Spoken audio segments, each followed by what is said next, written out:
Now, Iran's supreme leader has presided over a funeral for the country's president, foreign minister and others who were killed in a helicopter crash on Sunday. Ayatollah Ali Khamenei led prayers at Tehran University, where caskets carrying the dead were draped in Iranian flags. Many of those who've taken to the streets held photos of Mr Raisi or carried the Iranian flag. Iranians had earlier been sent text messages urging them to attend. Among those who were there was one of the leaders of Hamas, Ismail Haniyeh, who said that he had come to represent the Palestinian people. Well, with me is our chief international correspondent, Lise Doucet. Lise, thank you for being here. I know you've been watching events unfolding in Iran for the last few days, and we were seeing some of the pictures there. This is very much the imagery that the Iranian state wants the world to see right now, isn't it? People turning out, people showing that solidity, really, that continuity.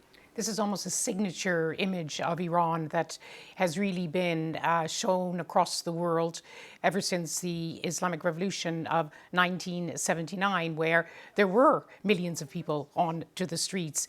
And every time there is a major event, including significant funerals, this is what they do. They call people onto the streets. There is, some of that is genuine sorrow, that people are coming to mourn. We've seen people sobbing, pushing forward in that crush of people. I mean, look at the images, the way you can see they're losing control of the casket. I was actually at the funeral in 1989 of the first revolutionary leader, Ayatollah Khamenei, and the casket was carried through the crowds. He actually fell out of the coffin. There was such a frenzy. I think they'll control it more, but you can see how the people are carrying it.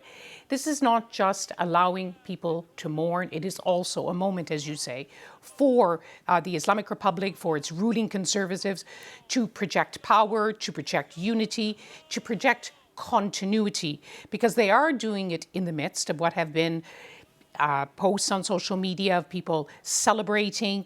There have been warnings in the past few days by the top prosecutor that people should not, in his words, spread lies and insult. Police cases have been filed by some Iranian websites. But Iran, in broadcasting these pictures, these live images on state television, is to go across Iran, and they know the world is watching. And this was such a significant event that happened. And the death of a president in many other countries around the world would be a real moment where the state would stop, things would change, but not so in Iran in the same way. Yes, it literally came out of the sky. This helicopter crash, that 3 helicopters in a convoy going to Azerbaijan and across mountainous terrain in very bad weather, very heavy fog. The helicopter carrying Ebrahim Raisi and his foreign minister Hossein Amir-Abdollahian came down. So of course it was a shock. But the president in the structure of the Islamic Republic is not the most powerful person, and Ebrahim Raisi is not regarded as the most powerful president in Iranian history. In fact, he came to power in 2021 elections, where all of the main challengers, reformist candidates, even moderate conservatives were excluded from running. So not surprising, it had a very low turnout. In fact, the lowest ever turnout in a presidential election. Ebrahim Raisi was seen that he was possibly being groomed to take on the top job. So that process has been disrupted.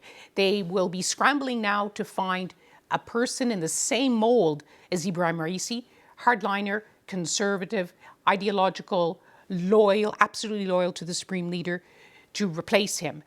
But when it comes to policy, as you say, the direction of foreign policy, including foreign policy, that is in the hands of the supreme leader and more the Islamic Revolutionary Guard Corps. It won't change.